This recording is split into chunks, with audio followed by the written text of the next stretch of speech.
Muy buenas tardes a todos y todas. ¿Cómo estamos? Bueno, vamos a continuar con la clase que comenzamos el miércoles pasado.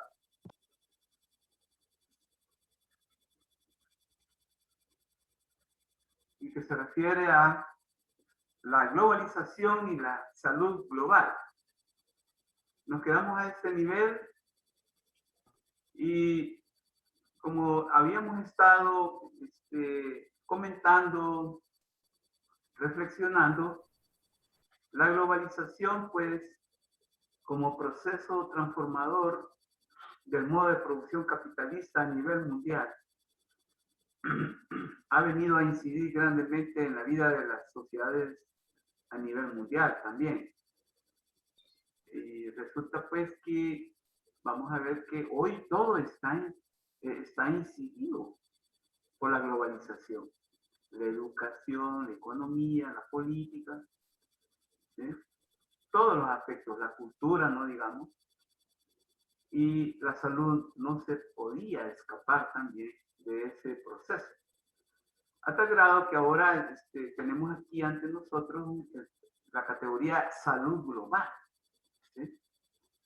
Salud global. Entonces, obviamente, el término o la categoría salud global nos invita pues a ver pues ya el problema de la salud desde una dimensión más planetaria, más mundial, más holística y obviamente con las particularidades de la salud nacional y las especificidades de la salud local.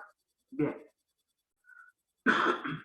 Vemos pues que la globalización le ha adjudicado a la salud, ¿sí?, una dimensión global.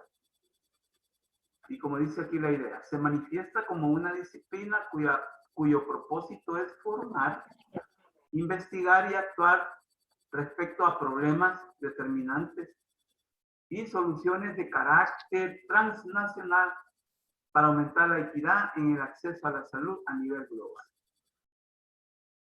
Está bien claro. Entonces, ya la salud global le importa mucho, pues, construir como disciplina, formar, investigar y también dar soluciones a los problemas que agobian a la salud de los seres humanos a nivel mundial.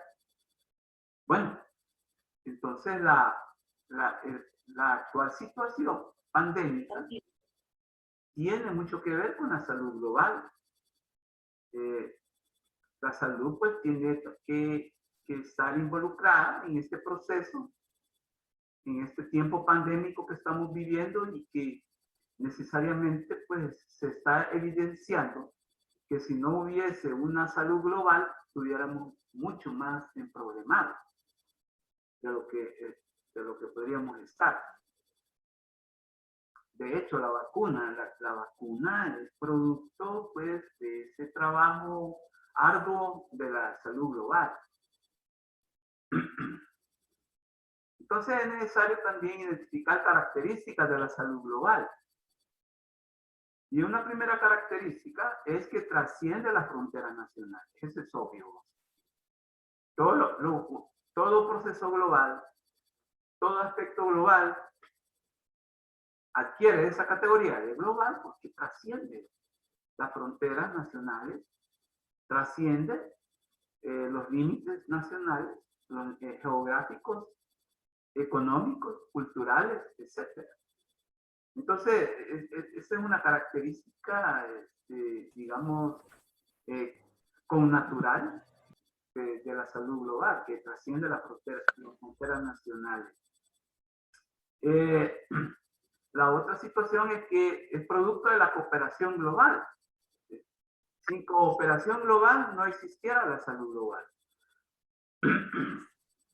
Y de hecho, por ejemplo, yo me pongo a pensar en la vacuna. Yo en realidad, en lo particular, me ha sorprendido que la vacuna fue producida en tiempo récord. Muchos creíamos que la vacuna, pues sí, unos 3 años decían que quizás se iban a tardar. Pero en realidad la ciencia y la tecnología se han puesto a la altura de la situación y producto de la cooperación global, El Salvador está vacunando a su población de una forma satisfactoria. Y como les decía a los compañeros de la mañana, mire, es que hay que ser honrado. Al César lo que es del César y a Dios lo que es de Dios. Yo en lo particular veo que el proceso de vacunación en el país es satisfactorio. Es satisfactorio. Es un proceso que se está dando en una forma, que satisface en gran manera las expectativas de la población. Al menos hasta donde yo tengo conocimiento. Pero como es un proceso en el cual pues tiene varias aristas también. No así otros procesos que han involucrado a la salud o que se han derivado de la salud. Entonces la cooperación global es concomitante a la salud global. Otra característica es que incluye prevención y atención sanitaria. O sea que a través de la globalización, la salud tiene esa capacidad de prevenir. Utiliza la salud preventiva como una garante, como un nivel en el cual puede sostener pues, grandes soluciones o proponer también grandes soluciones. Y también la atención sanitaria, por ejemplo, es evidente, por ejemplo, las distintas epidemias que han surgido en distintas partes del mundo. Por ejemplo, el ébola del África. ¿Sí? El ébola del África ha tenido una gran atención a nivel global para atender esas epidemias. También con el COVID, también está evidenciando eso. Esta otra característica sí hay que reflexionarla un poco más detenidamente y con un sentido crítico. Su objetivo es la equidad. Podríamos preguntarnos qué tanta equidad la salud global está procurando en las distintas poblaciones del globo, del planeta. Si en verdad hay equidad, ¿sí?, en el acceso a la salud. O sea, hay que tener mucho cuidado en ese sentido, porque la equidad es la distribución vigente en iguales condiciones, ¿sí?, independientemente si es de una etnia distinta a la otra etnia, si es de clase media, clase alta, ¿sí?, o si es campesino o si es del área urbana,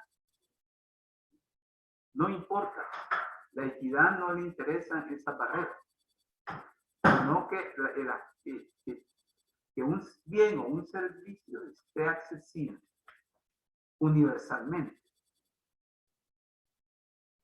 Esta otra característica es muy importante también. Es interdisciplinaria y multidisciplinaria. Por lo menos aquí desde la sociología médica ha habido una preocupación por aclarar y por reflexionar lo que es la labor interdisciplinaria de las profesiones de la salud y en este caso de la medicina. En más de una ocasión hemos hablado en clase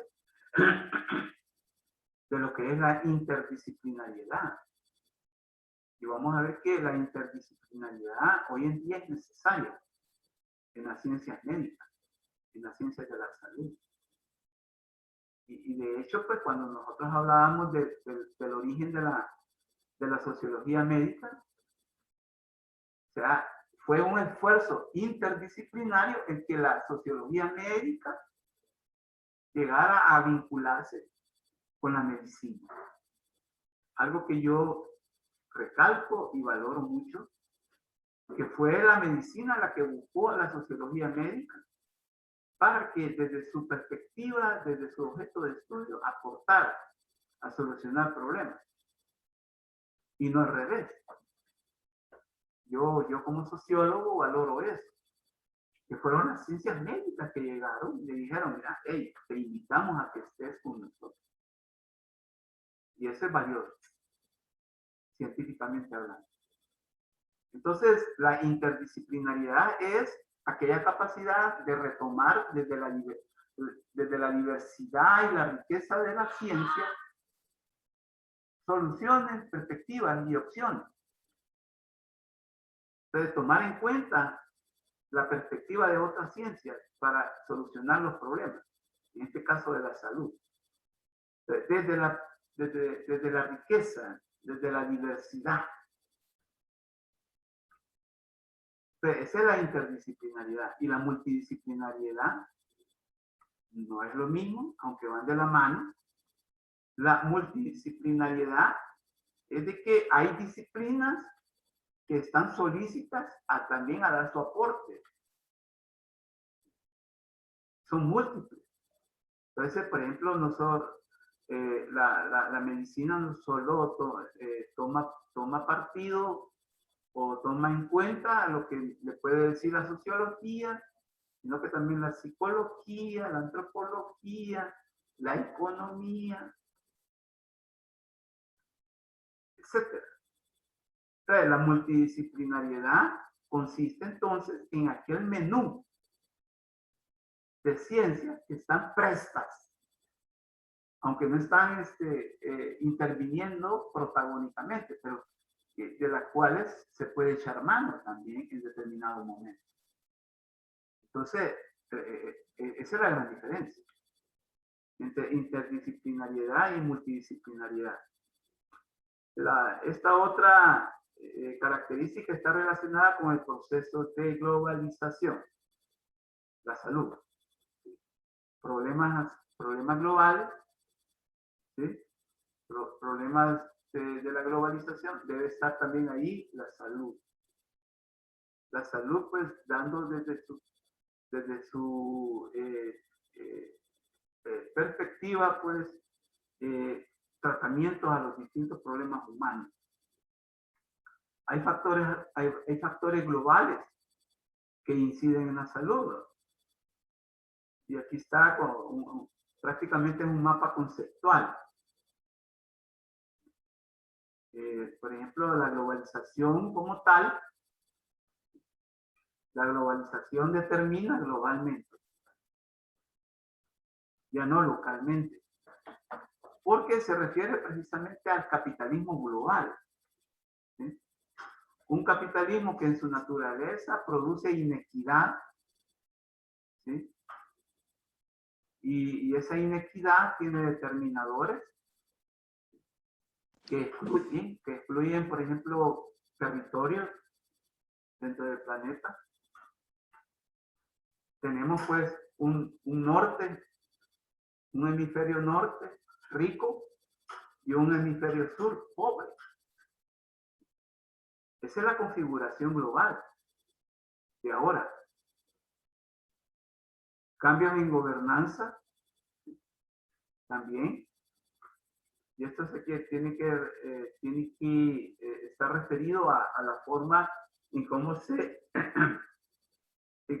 distribuyen, pues, los países ricos y los países pobres, pero en un sentido mucho más, digamos, más específico, más político. Países centrales y países periféricos. El ambiente también, el medio ambiente está afectado por factores globales, el cambio climático, por ejemplo. Vemos cómo la Amazonía ha estado sufriendo procesos de deterioro incendios en la Amazonía, incendios en Europa, incendios forestales, por ejemplo, en los Estados Unidos, en los últimos meses, sequías prolongadas, etcétera. Los determinantes económicos no se hacen esperar también, y que inciden en la salud, inciden en los aspectos como las enfermedades, en los recursos para la salud, en las reformas de salud, etcétera. Y esta flecha que se ve aquí al final, el impacto transgeneracional, es más preocupante, porque si estamos hablando de un panorama en el cual el deterioro del medio ambiente a través del cambio climático y la escasez de recursos económicos para enfrentar los problemas globales, es de suponer que las próximas generaciones van a tener problemas. Van a tener problemas y nos van a achacar a nosotros, que no estuvimos a la altura de la situación. Esto es complicado. Factores globales que inciden en la salud, seguimos. Las conductas nocivas incentivadas por el comercio global, el tabaco, la dieta no saludable, la actividad física insuficiente y el uso peligroso del alcohol. Las conductas nocivas, si lo vemos desde la teoría de la violencia, son violencias para uno mismo.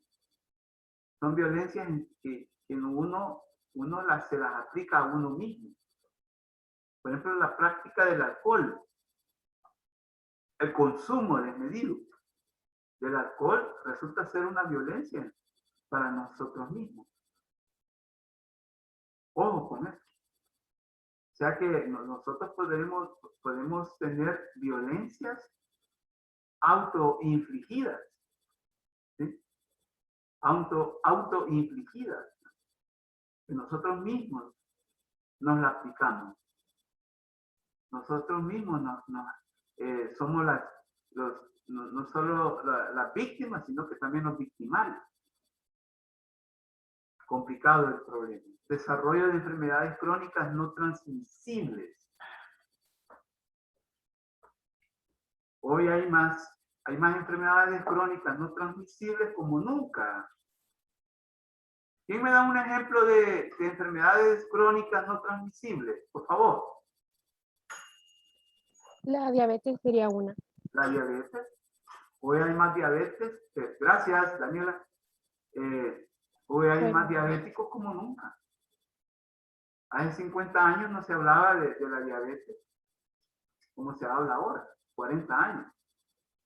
Hoy hay diabéticos por doquier. ¿Sí? La otra enfermedad crónica no transmisible es la hipertensión también, arterial. Su servidor es un hipertenso. Solo que la mía es igual el cáncer, ¿verdad? ¿Perdón? Igual el cáncer entraría en esto, ¿verdad? También, correcto, el cáncer también. Hoy hay La insuficiencia renal. La insuficiencia renal también.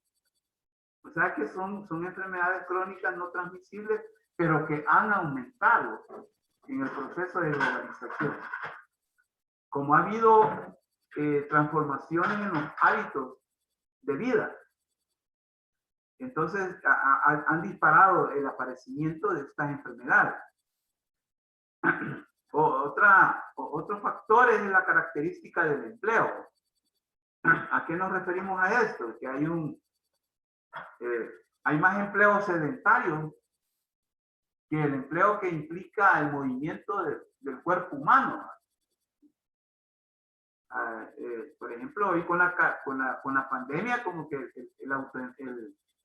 el teletrabajo se disparó, dice. Bueno, un ejemplo soy yo, que estoy teletrabajando. Pero también hay otros aspectos como el empleo de las oficinas, ¿sí? Los empleos que implica estar estar inmóvil en un lugar, en un solo espacio. Podría ser un cubículo, tomar una oficina. En la calidad de vida también. Es cierto que tenemos mayores accesos a bienes y servicios. Pero eso hay que relativizarlo. Lo que produce que haya calidad de vida. ¿Sí? Pero esto de calidad de vida, por favor, hay que tener cuidado. ¿Quiénes son en verdad los que la calidad de vida la han logrado? ¿Y quiénes no han logrado calidad de vida? Y hace unos minutos yo les hablé de que el mundo ahora se divide entre el hemisferio norte, rico, y el hemisferio sur, pobre. Entonces no podemos hablar de calidad de vida uniformemente o en una forma homogénea. La urbanización acelerada en las distintas partes del mundo, tanto de países ricos como países pobres, pero es más dramático en los países pobres, porque la urbanización acelerada en los países pobres no ha significado desarrollo, no ha significado en modo alguno desarrollo social, desarrollo económico, sino que al contrario, más deterioro ambiental, medioambiental, deterioro económico, deterioro social. ¿Sí? El paisaje urbano en los países pobres como el nuestro, en donde lo urbano es un choque entre un choque en el cual se configura una desigualdad, lo moderno, pero también lo moderno rico, lo moderno pobre. Sino cuando ustedes van allá por las cascadas, por el mall Las Cascadas, estos centros comerciales de la Gran Vía, si usted pasa la carretera panamericana, se va a ir a encontrar con las comunidades pobres. Entonces hay como una coexistencia en ese espacio. Por eso es que se habla de una urbanización acelerada, pero también desordenada. Esa palabrita debería estar aquí. ¿Sí? Acelerada y desordenada. El costo de la atención en salud, desde la perspectiva global, lo primero que desaparece de la dieta son los alimentos saludables, que son casi siempre los más costosos, como las frutas y verduras y las fuentes de proteína de alta calidad. Eso es cierto. Por eso es que hay un problema en cuanto a que haya una nutrición, una nutrición verdadera y una dieta saludable para las personas de escasos recursos, por ejemplo. Entonces vemos pues que son más baratos los productos o los alimentos chatarra, como los embutidos, o algunos alimentos con un alto contenido de sodio.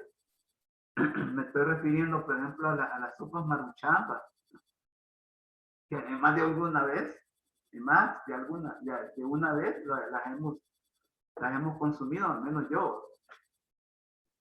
Alto contenido de sodio.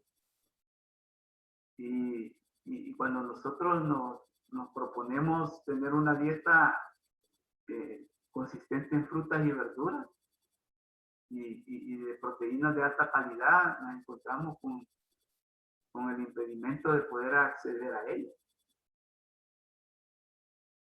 Bien, también con una atención de salud cada vez más cara y unos sistemas de protección financiera desorganizados. Los gastos personales en salud hunden cada año a más de 100 millones de personas por debajo del umbral de pobreza. Esto es muy dramático en realidad, porque la salud, con la globalización, en vez de volverse accesible, se vuelve inaccesible, se encarece la salud, ¿sí?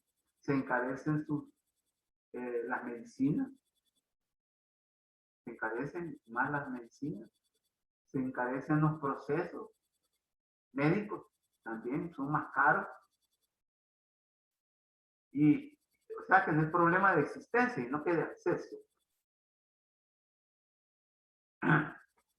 Bien, dentro de los costos también está que se evalúa críticamente la manera de organizar, financiar y aplicar la atención de salud en los países ricos y pobres en todo el mundo. ¿Qué es lo que quiere decir esto? Que cada vez más son menos recursos los que se dedican para la salud pública más que todo. Hay menos recursos, se orientan menos dinero, menos recursos para la salud en los presupuestos nacionales. Y un ejemplo revelador es El Salvador.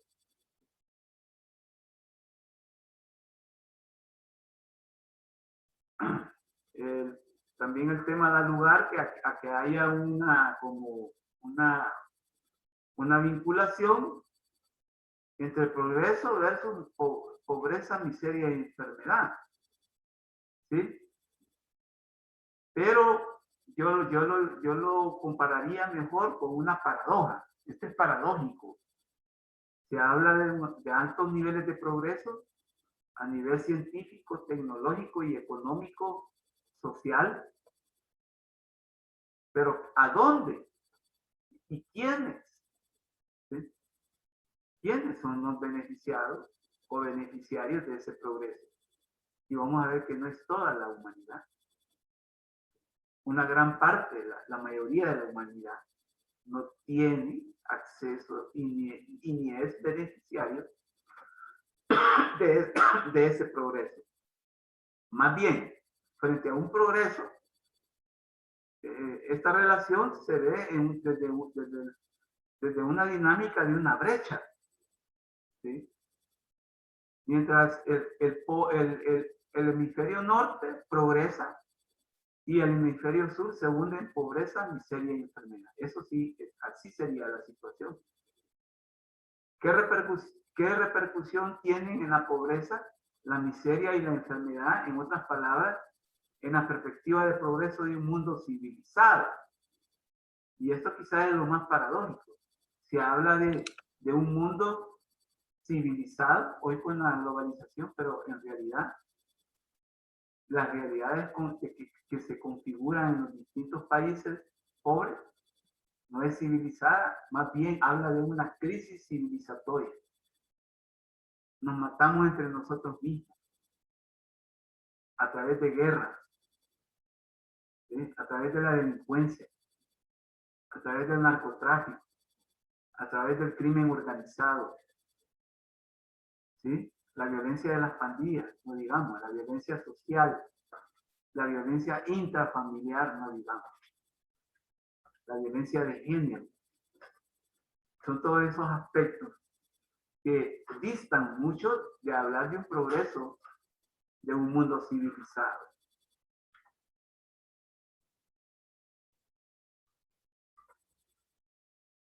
La salud como fundamento. ¿Fundamento de qué? Fundamento de la producción. ¿Por qué va? La salud constituye el fundamento mismo de la productividad y la prosperidad económica. Sí, es cierto. Es cierto. Pero en realidad, nuestros pueblos como El Salvador, Guatemala, todo el área centroamericana, América Latina, en verdad son pueblos saludables y que por lo tanto ellos ejercen una alta productividad y gozan de una prosperidad económica. Sencillamente no, porque no somos pueblos saludables, física y mentalmente. El equilibrio del estado de salud de una población contribuye a su cohesión y estabilidad social. Otro aspecto que inmediatamente se traduce en un desequilibrio. El desequilibrio social que produce la enfermedad. Imagínense el COVID-19. Estamos aquí bien confiados hablando en medio de una alza en los casos de COVID. Ayer se dice que murieron como 30 salvadoreños y salvadoreñas de COVID. Entonces vemos que la salud pues no está siendo bien atendida, no está siendo bien orientada para que estos cometidos se den, como es la productividad y la prosperidad económica, y también la cohesión y la estabilidad social. La otra idea, el desarrollo económico de un país no se traducirá necesariamente en la protección de los pobres, ni garantizará el acceso universal a la atención de salud. Esto es cierto. Claro, hay que darle razonamiento, ¿verdad? Porque hay un discurso que habla que el desarrollo económico automáticamente va a producir y que los pobres tengan lo mínimo necesario y suficiente para vivir. Y eso no es cierto. En economía eso se le llama la teoría del rebalse. Y eso no es cierto.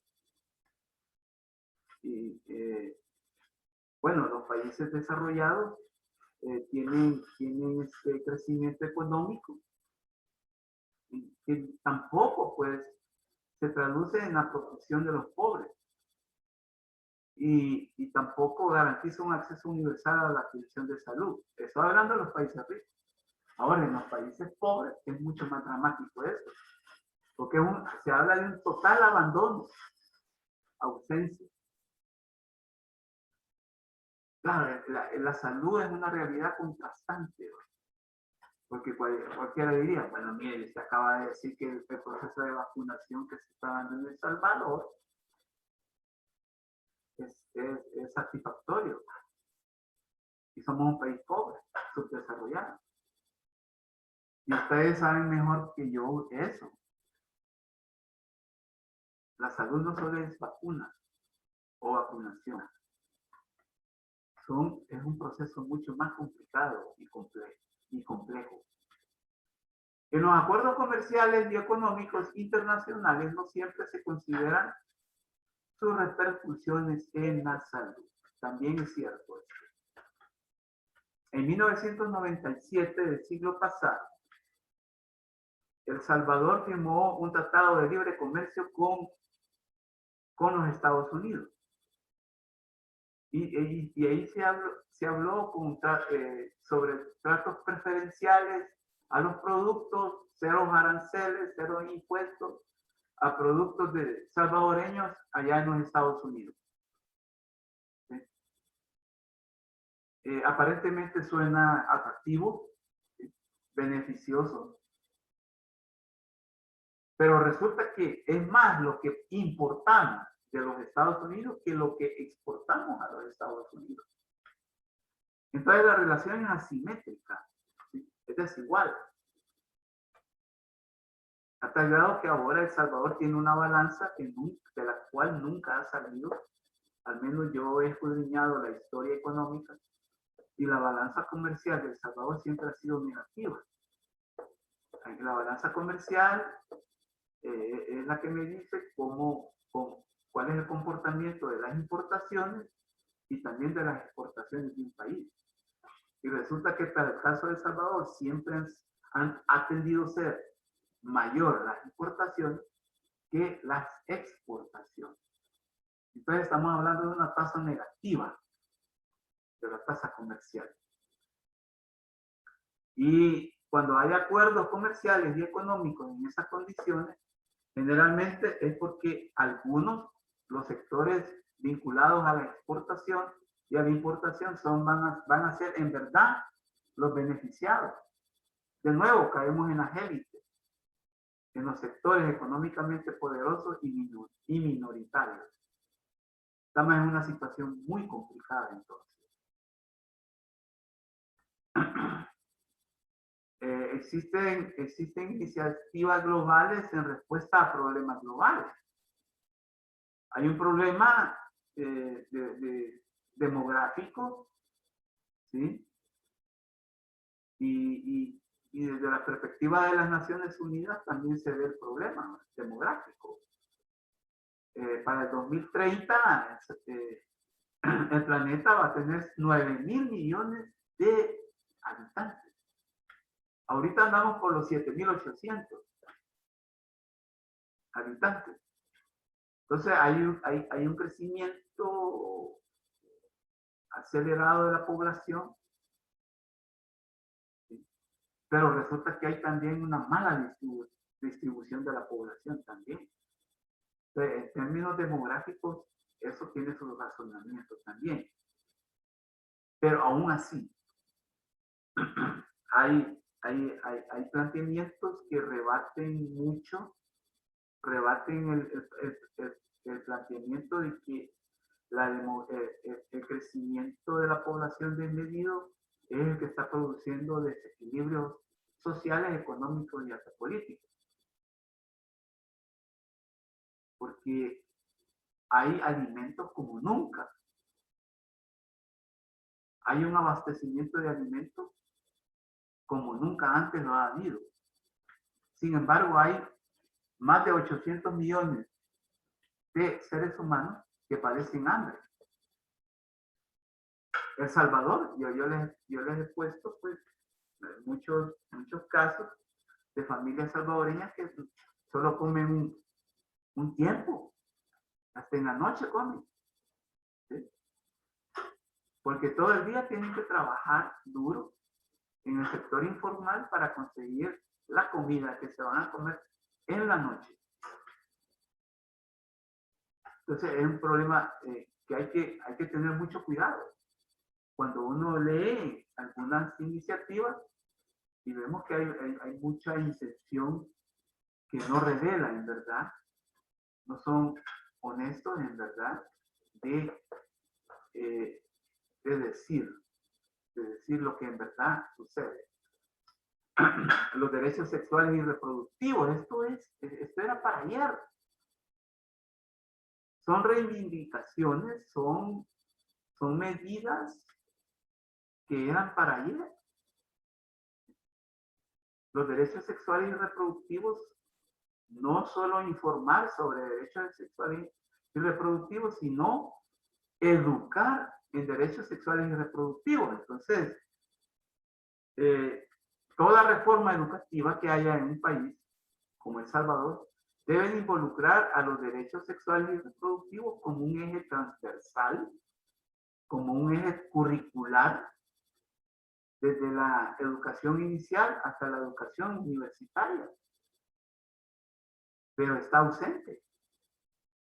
Si no, vean los distintos niveles de educación del país, no se habla de los derechos sexuales y reproductivos. Y si nos ponemos a hablar del aborto, si nos ponemos a hablar, pues, y a discutir sobre la violencia sexual que sufren las mujeres, las niñas, los niños, los infantes. Pero si nosotros le apostáramos a la educación en derechos sexuales y reproductivos, otro gallo nos cantara con el problema del aborto, con la violencia sexual, con las agresiones sexuales, con la violencia intrafamiliar, con la violencia de género. Entonces hay que apostarle a los derechos sexuales y reproductivos, porque los derechos sexuales y reproductivos hacen al ser humano más responsable, más consciente, más sabedor sobre cómo puede funcionar su cuerpo en relación con otros cuerpos. Y me refiero precisamente a la sexualidad. ¿Cuándo practicar la sexualidad y cuándo no? ¿Y en qué circunstancias? cuando